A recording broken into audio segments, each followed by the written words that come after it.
Welcome to रश्मीच रसोई। आज मी तुम्हाला अगदी पारंपरिक पद्धतीने खारीसारख्या खुसखुशीत अशा चिरोट्यांची रेसिपी दाखवणार आहे। त्यासाठी हा व्हिडिओ तुम्ही शेवटपर्यंत बघा आणि माझ्या चॅनलला लाईक, शेअर आणि सबस्क्राइब करा। आज आपण आपल्या पारंपरिक पद्धतीने चिरोटे बनवणार आहोत। त्यासाठी 2 वाटी मैदा किंवा 200 ग्राम वजनी आपण मैदा घेणार आहोत। 1 टेबलस्पून तूप वापरणार आहोत। पेलाभर दूध गरम करून गार करून घेतलं आहे। चिमूटभर मीठ, 2 चमचे रवा आणि त्याच्यावर स्प्रिंकल करण्यासाठी ही पिठी साखर वापरणार आहोत। तर चला मग रेसिपी करायला सुरुवात करूया। सर्वात आधी चमचाभर तूप आपण गरम करून घेऊया। चांगलं कडकडून गरम करून घ्यायचं आहे। तूप गरम होईपर्यंत ह्या ताटामध्ये मी हा मैदा काढून घेते। मैदा चाळूनच घ्यायचा आहे। 2 चमचे रवा घेणार आहोत। गोडाचा पदार्थ असला तरी चिमूटभर मीठ हवंच। व्यवस्थित मिक्स करून घ्यायचे।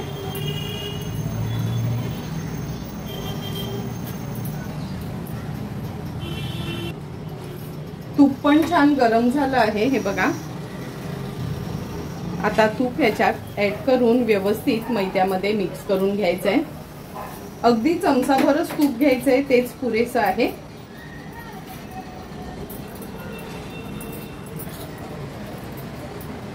गरम असल्यामुळे मी चमच्याने सुरुवातीला मिक्स करून घेते। आता व्यवस्थित हे तूप आहे ना मैद्याला असं चोळून घेऊया। हे बघा, पूर्ण मैद्याला हे तूप लागेल असं चोळून घ्यायचे। तूप व्यवस्थित मैद्याला चोळून घेतलं की हे पेलाभर आपण दूध घेतलं आहे। थोडं थोडं करून दूध ऍड करूया आणि खूप घट्ट नाही आणि खूप सैल नाही, अगदी मीडियम कन्सिस्टन्सीचं हे पीठ मळून घेणार आहोत। हे बघा, पूर्ण 1 वाटी दूध आपल्याला लागलं आहे 2 वाटी मैद्यासाठी। खूप पातळ नाही आणि खूप घट्ट नाही, अगदी पोळ्यांना मळतो ना तसंच पीठ आपण मळून घेतलं आहे। चमचाभरच तेल घालते मी ह्याच्यावर। तेलाने व्यवस्थित ग्रीस करून घ्यायचे। हे बघा, तेल लावून घेतलं आहे पिठाला, छान मळून असा गोळा त्याचा तयार केला आहे। आता आपण हे पीठ 20 मिनिटाकरता झाकून ठेवणार आहोत, म्हणजे रवा पण त्या पिठातला छान फुलला जाईल। चिरोट्यांसाठी साठा बनवण्याकरता मी 2 चमचे कॉर्नफ्लोअर घेते।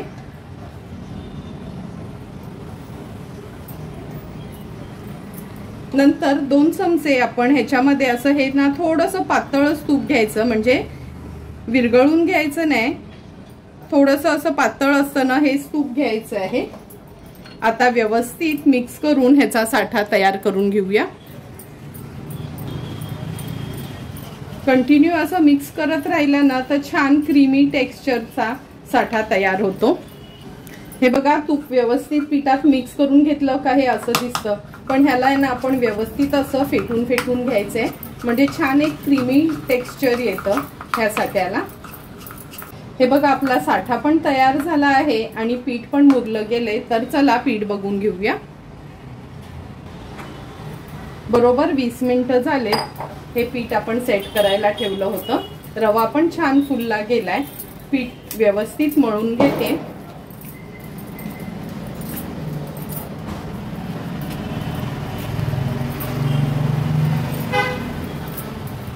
मळून घेतलं का ह्या पिठाचे आपण 4 भाग करणार आहोत, म्हणजे याच्या 4 पोळ्या आपल्याला लाटून घ्यायचे।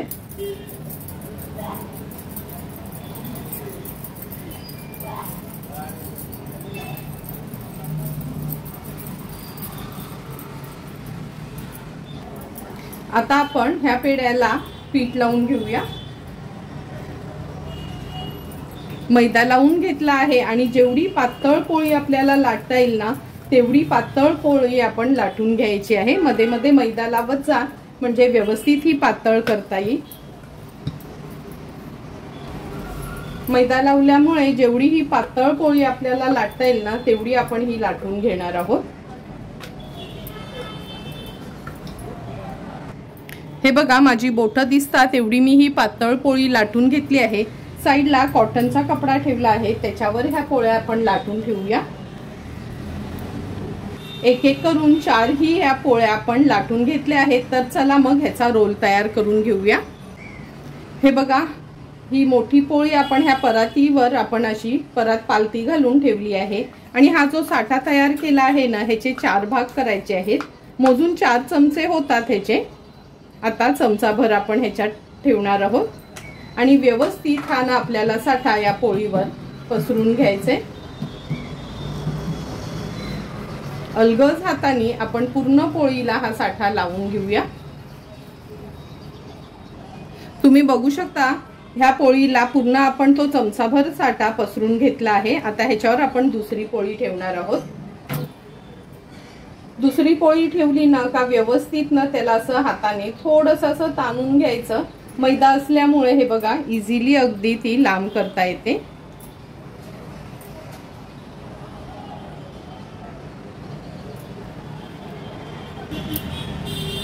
ही दुसरी पोळी ह्याच्यावर लावून घेतली का थोडंसं लाटणं फिरवून घेते अगदी अलगद हाताने, किंवा तुम्ही ना हाताने असं प्रेस करून घेतलात तरी चालेल, म्हणजे छान घट्ट त्याच्यावरती पोळी बसते। अगदी अलगद हाताने तुम्ही बघू शकता कसं मी लाटणं फिरवून घेते। आता पुन्हा ह्याच्यावर चमचाभर आपण हा साठा टाकणार आहोत आणि पहिल्या पद्धतीनेच ह्या पोळीला पण साठा लावून घ्यायचा आहे। अशाच पद्धतीने उरलेल्या 2 पोळ्या आहेत ना त्यांना पण असंच एकावर एक ठेवून साठा लावून घेणार आहोत। हे बघा ह्या चौथ्या पोळीला पण वरनं आपण साठा लावून घेतला आहे। आता हळूहळू करून एकदम घट्ट असा हा रोल आपल्याला करून घ्यायचा आहे। वारा जाणार नाही म्हणजे गॅप राहणार नाही असा आपल्याला हा रोल तयार करून घ्यायचा आहे।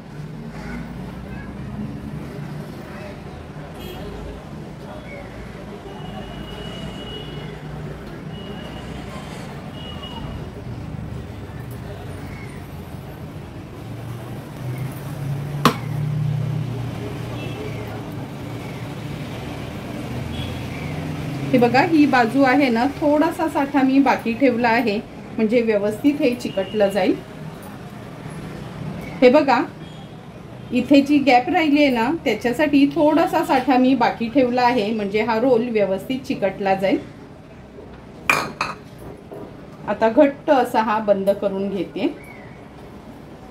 बंद करून घेतला का हाताने आपण याला असा पसरवून घेणार आहोत। हे बघा व्यवस्थित हा रोल तयार करून घेतला आहे। आता इथे हा गॅप असतो ना इथे पण थोडासा असा साठा लावून घ्यायचा आणि हे बोटाने असं बंद करून घ्यायचे।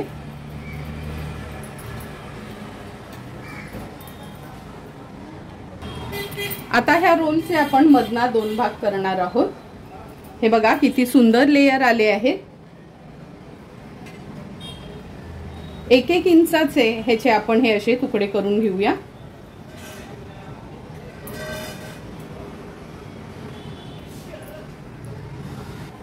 हे बघा अगदी समान भाग ह्याचे करून घेतले आहेत। किती छान लेयर दिसतात। आता ह्याला ना थोडा गोलाकार द्यायचा आहे म्हणजे जेव्हा आपण ह्या चिरोट्या लाटू तेव्हा अगदी छान गोल होतील। हे बघा असे मी हे सर्व तयार करून घेते।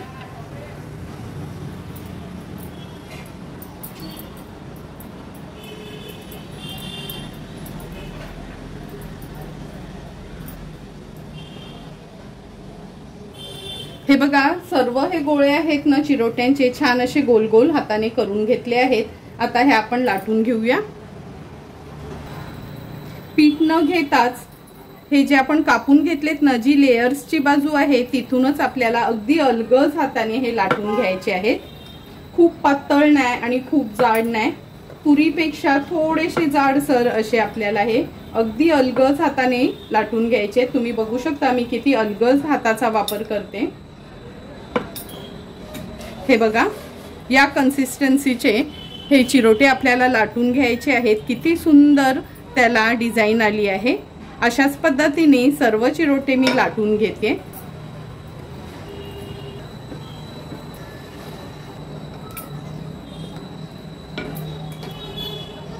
एक एक करून सर्व चिरोटे हे आपले तयार झाले आहेत। आता लगेचच हे तळायला घेऊया।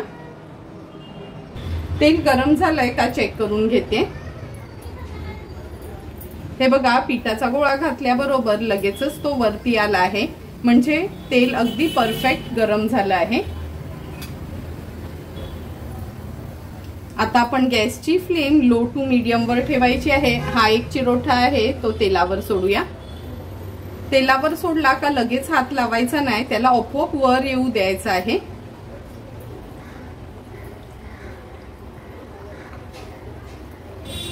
तुम्ही बघू शकता चिरोटा तेलात टाकल्यानंतर थोड्या वेळाने अगदी लगेचच वर आला आहे।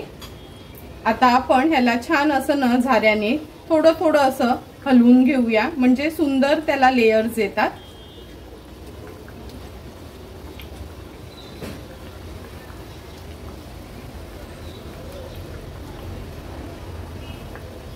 तुम्ही बघू शकता किती सुंदर असे लेयर्स त्याला आले आहेत। आता लो टू मीडियम फ्लेम वरच ह्याला व्यवस्थित उलट पालट करून आपण तळून घेणार आहोत।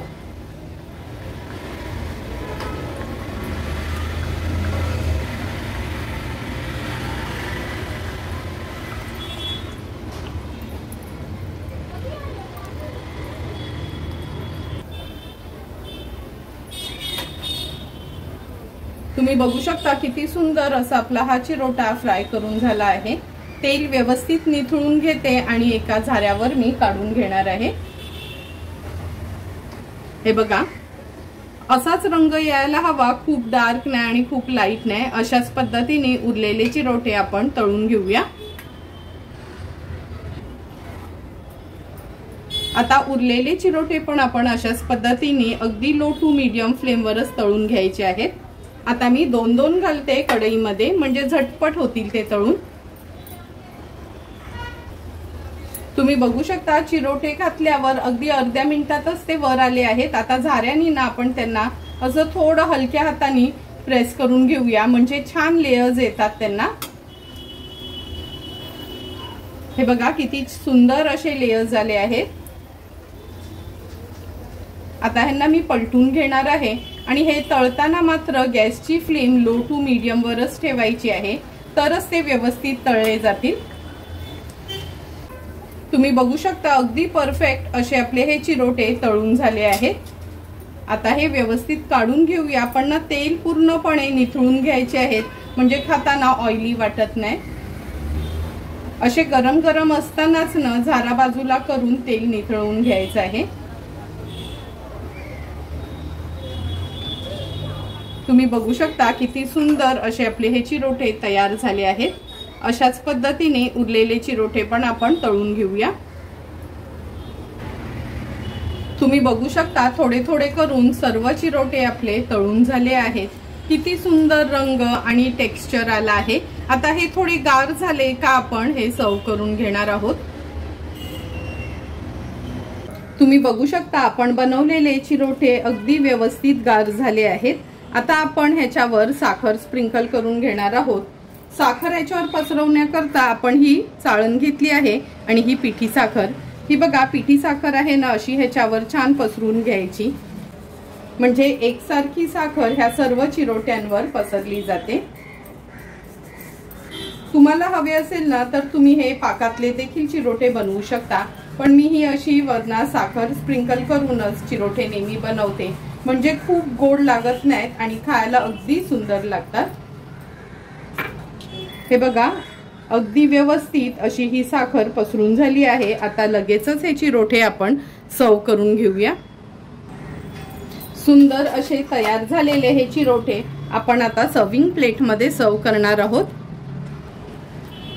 सुंदर आणि झटपट असे तयार झालेले हे चिरोटे आपण ह्या सर्विंग प्लेट मध्ये सर्व करून घेतोय। तुम्ही बघू शकता किती छान लेयर्स झालेत आणि अगदी खुसखुशीत असे हे चिरोटे आपले तयार झाले आहेत। अगदी सोप्या पद्धतीने आणि कमी इन्ग्रेडियंट्स वापरून मी हे चिरोटे तयार केले आहेत। तुम्हाला पण जर मी बनवलेल्या ह्या पारंपरिक चिरोट्यांची रेसिपी आवडली असेल तर तुम्ही पण नक्की माझ्या पद्धतीने एकदा तरी ह्या दिवाळीमध्ये हे चिरोटे घरी ट्राय करा आणि मला कमेंट करून सांगा की तुम्ही बनवलेले हे चिरोटे कसे झालेत ते। जर तुम्हाला मी बनवलेल्या ह्या चिरोट्याचा व्हिडिओ आवडला असेल तर नक्की माझ्या चॅनलला तुम्ही लाईक, शेअर अँड सबस्क्राईब करा। Thank you for watching my video.